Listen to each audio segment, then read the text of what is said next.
নমস্কার বন্ধুরা, সকলকে আমার চ্যানেলে স্বাগত। অবশেষে পশ্চিমবঙ্গ রাজ্যের লক্ষ লক্ষ প্রবীণ নাগরিকদের জন্য একটি দুর্দান্ত সুখবর ঘোষণা করা হয়েছে। এই রাজ্যের লক্ষ লক্ষ প্রবীণ নাগরিকদের জীবন ধারণের মান যথাযথ রাখার জন্য পশ্চিমবঙ্গ রাজ্য সরকারের তরফ থেকে একটি যুগান্তকারী পদক্ষেপ নেওয়া হয়েছে। এবার থেকে এই রাজ্যের প্রতিটি প্রবীণ নাগরিককে প্রতি মাসে মাসে আর্থিক সহায়তা প্রদান করবে পশ্চিমবঙ্গ রাজ্য সরকার। কিভাবে একজন প্রবীণ নাগরিক এই প্রকল্পে নিজেকে নথিভুক্ত করবেন, কোথায় আবেদন করবেন, কোন কোন ডকুমেন্ট লাগবে, সকল কিছু নিয়ে আজকের ভিডিওতে বিস্তারিতভাবে আলোচনা করব। ভিডিওটি এই রাজ্যের প্রতিটি প্রবীণ নাগরিকদের জন্য অত্যন্ত গুরুত্বপূর্ণ, তাই প্রথম থেকে শেষ পর্যন্ত অবশ্যই ধৈর্য সহকারে দেখবেন এবং ভালো লেগে থাকলে অবশ্যই একটি লাইক করবেন এবং সকলের সঙ্গে শেয়ার করবেন। আর সেই সাথে এই চ্যানেলে যদি প্রথমবার হয়ে থাকেন এই রকমের ইনফরমেটিভ ভিডিও আরও দেখার জন্য যারা এখনও পর্যন্ত এই চ্যানেলটিকে সাবস্ক্রাইব করেননি তারা অবশ্যই চ্যানেলটিকে সাবস্ক্রাইব করে নিতে ভুলবেন না। তাহলে চলুন আমরা বিস্তারিত জেনে নিই। প্রবীণদের জন্য ঘোষিত এই প্রকল্পে আপনি যদি আবেদন করেন তাহলে পশ্চিমবঙ্গ রাজ্য সরকারের তরফ থেকে আপনাকে প্রতি মাসে মাসে আর্থিক সহায়তা প্রদান করা হবে। এবার আমরা জানব এই প্রকল্পে কারা কারা আবেদনের যোগ্য। প্রথমত, যে কোনো পুরুষ বা মহিলা যাদের বয়স বর্তমানে 60 বছরের বেশি তারা সকলেই এই প্রকল্পে আবেদনের যোগ্য। তবে যদি কোনো প্রতিবন্ধী পুরুষ বা কোনো প্রতিবন্ধী মহিলা যদি অন্ততপক্ষে 40% বেশি প্রতিবন্ধী হয়ে থাকেন এবং তার যদি প্রতিবন্ধী সার্টিফিকেট থেকে থাকে এবং সেটা রিনিউ করা থাকে, তবে তিনি এই প্রকল্পে 55 বছর বয়স হলে আবেদন করতে পারেন। অর্থাৎ সেক্ষেত্রে তাকে 60 বছর না হলেও তিনি আবেদন করতে পারবেন। এবং সেই সাথে অবশ্যই সেই ব্যক্তিকে অর্থাৎ যিনি আবেদন করবেন তাকে পশ্চিমবঙ্গ রাজ্যের স্থায়ী বাসিন্দা হতে হবে এবং অন্ততপক্ষে 10 বছর একটানা এখানে থাকতে হবে। আবেদনকারী প্রবীণকে অবশ্যই 60 বছরের বেশি বয়সী হতে হবে এবং তাকে নির্দিষ্ট জন্ম সাল এবং জন্ম তারিখ সম্বলিত কোনো ডকুমেন্ট সাবমিট করতে হবে। যদি এমন হয় অর্থাৎ কোনো প্রবীণের নির্দিষ্ট জন্ম সালটা আছে কিন্তু কোনো মাস দেওয়া নেই, এরকম একটি কাগজ আছে, তাহলে সেক্ষেত্রে তার জন্ম মাসটি এবং তারিখটি ধরা হবে 1 জুলাই সেই বছরের। অর্থাৎ ফর এক্সাম্পল, একজন প্রবীণের যদি 1966 সালে জন্ম হয়ে থাকে এবং তিনি যদি এর প্রকল্পের জন্য আবেদন করতে চান এবং তার যদি কোনো মাস বা ডেট না দেওয়া থাকে তাহলে সেক্ষেত্রে তার জন্ম তারিখটা ধরা হবে 1 জুলাই 1966 এবং 1 জুলাই 2026 তার 60 বছর মানে এক্ষেত্রে কমপ্লিট হবে এবং তিনি সেক্ষেত্রে 1 জুলাইয়ের পরেই কিন্তু আবেদন করতে পারবেন। আশা করি বিষয়টি আমি বোঝাতে পারলাম। এর পাশাপাশি যদি কারো মাস থেকে থাকে কিন্তু ডেট না থাকে তাহলে সেক্ষেত্রে সেই মাসের মাঝামাঝি অর্থাৎ 16 তারিখ সেই মাসের তার ডেট অফ বার্থটা ধরা হবে। আশা করি বিষয়টি আমি বোঝাতে পারলাম। এর পাশাপাশি আমরা জানবো কারা কারা এই প্রকল্পের জন্য যোগ্য নন। প্রথমত, আবেদনকারী ব্যক্তি অর্থাৎ আবেদনকারী প্রবীণ যদি কোনো কেন্দ্রীয় সরকারি বা কোনো রাজ্য সরকারি কর্মচারী ছিলেন এবং তিনি বর্তমানে পেনশন পান রাজ্য সরকার বা কেন্দ্র সরকারের কাছ থেকে, তাহলে সেই ক্ষেত্রে সেই প্রবীণ এই প্রকল্পের জন্য আবেদন করতে পারবেন না। এর পাশাপাশি একজন প্রবীণ নাগরিক যদি চাকরি না করে থাকেন কিন্তু যদি তিনি ট্যাক্স পে করেন অর্থাৎ ট্যাক্স পেয়ার হয়ে থাকেন তাহলে সেক্ষেত্রেও তিনি আবেদন করতে পারবেন না, অর্থাৎ তিনি এক্ষেত্রে আবেদনের জন্য যোগ্য নন।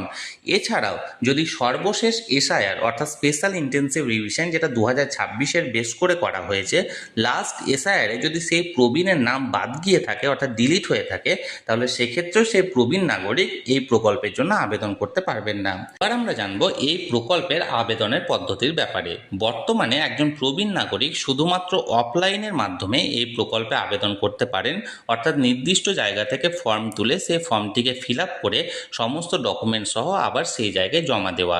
এর পাশাপাশি নতুন সরকারের তরফ থেকে এই প্রকল্পে অনলাইনে আবেদন করার জন্য একটা সিদ্ধান্ত বা আলোচনা চলছে, তবে এখনো পর্যন্ত সেই অনলাইনে আবেদনের কোনো রকম কোনো পোর্টাল ওপেন করা হয়নি। যদি আগামী দিনে অনলাইনে কোনো পোর্টাল চালু করা হয় তাহলে সেই ব্যাপারে আমি বিস্তারিত ভিডিও নিয়ে আসব।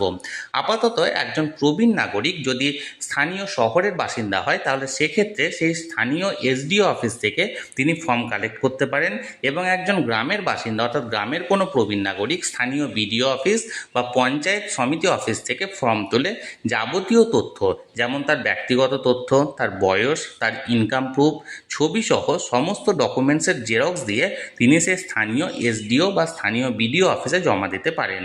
এবার আমরা জানবো এই প্রকল্পের ফর্ম তুলে সেই ফর্ম জমা দেওয়ার সময় কোন কোন ডকুমেন্ট গ্রহণ করা হবে বা কোন কোন ডকুমেন্ট দেওয়া হবে। প্রথমত 3টি বিষয় এক্ষেত্রে দেখা হবে। একটা হলো নিজের আইডেন্টিটি, অপরটি হলো নিজের বয়স এবং 3 নাম্বারটি হলো তার ইনকাম।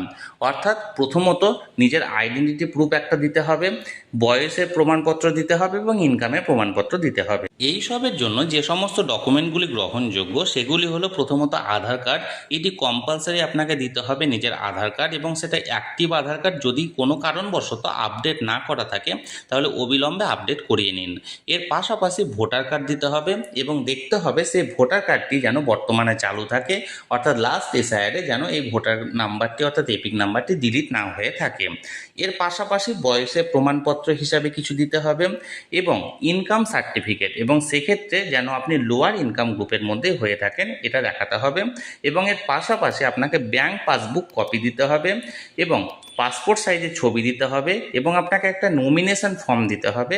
এবং আপনি যদি কোনো হ্যান্ডিক্যাপ বা কোনো ডিসএবিলিটি পার্সন হয়ে থাকেন তাহলে সেক্ষেত্রে আপনার ক্ষেত্রে প্রযোজ্য হলে সেই ডিসএবিলিটি সার্টিফিকেট দিতে হবে। অর্থাৎ ফিল আপ করা ফর্মের সাথে আপনাকে আধার কার্ডের জেরক্স, ভোটার কার্ডের জেরক্স, বয়সের প্রমাণপত্রের জেরক্স, আপনার ইনকাম সার্টিফিকেট, ব্যাংক পাসবুকের ফার্স্ট পেজের যে জেরক্স কপি সেটা, আপনাকে কালার 2টো কপি, পাসপোর্ট সাইজের ছবি, আপনাকে নমিনেশন ফর্ম ফিল আপ করে এবং প্রযোজ্য হলে আপনাকে ডিসএবিলিটি সার্টিফিকেটের 1 কপি জেরক্স জমা দিতে হবে। এই প্রকল্পে আপনার আবেদন করার পর আপনার আবেদনের ফর্ম এবং সমস্ত ডকুমেন্টস স্থানীয় বিডিও অফিস বা স্থানীয় এসডিও অফিসের তরফ থেকে সর্বপ্রথমে ভেরিফাই করা হবে। এরপর ভেরিফিকেশনটি কমপ্লিট হলে হায়ার অথরিটির কাছে আপনার ফর্মটিকে পাঠানো হবে এবং হায়ার অথরিটি অর্থাৎ ডিস্ট্রিক্ট ম্যাজিস্ট্রেট বা ডিএম এর তরফ থেকে এই প্রকল্পে আপনার ফর্মটিকে মঞ্জুর করা হবে এবং এরপর থেকে আপনি এই প্রকল্পের যাবতীয় সুযোগ সুবিধাটি পেতে শুরু করবেন। ওটির নাম কি? এই অভিনব প্রকল্পটির নাম হলো ওল্ড এজ পেনশন স্কিম। এই প্রকল্পটির মাধ্যমে এতদিন পর্যন্ত পশ্চিমবঙ্গ রাজ্য সরকার প্রতি মাসে মাসে প্রতিটি প্রবীণ নাগরিককে 1000 টাকা করে সহায়তা করত। কিন্তু নতুন সরকার ক্ষমতায় আসার পর এই প্রকল্পে বরাদ্দের পরিমাণ 1000 থেকে বাড়িয়ে 2000 টাকা অর্থাৎ দ্বিগুণ করার কথা ঘোষণা করা হয়েছে। অর্থাৎ একজন প্রবীণ নাগরিক যদি এই প্রকল্পে নিজেকে নথিভুক্ত করে রাখেন তাহলে তিনি প্রতি মাসে মাসে পশ্চিমবঙ্গ রাজ্য সরকারের তরফ থেকে 2000 টাকা করে আর্থিক সহায়তা পেতে থাকবেন। আশা করি এই প্রকল্পটির ব্যাপারে আমি আপনাদেরকে যথাযথ সহায়তা করতে পেরেছি।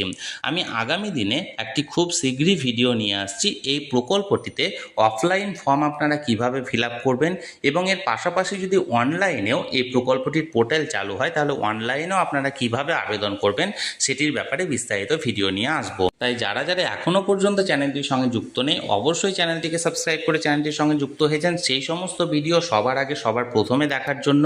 আর এই ভিডিওটি ভালো লেগে থাকলে অবশ্যই একটি লাইক করুন এবং সকলের সঙ্গে শেয়ার করুন। ধন্যবাদ।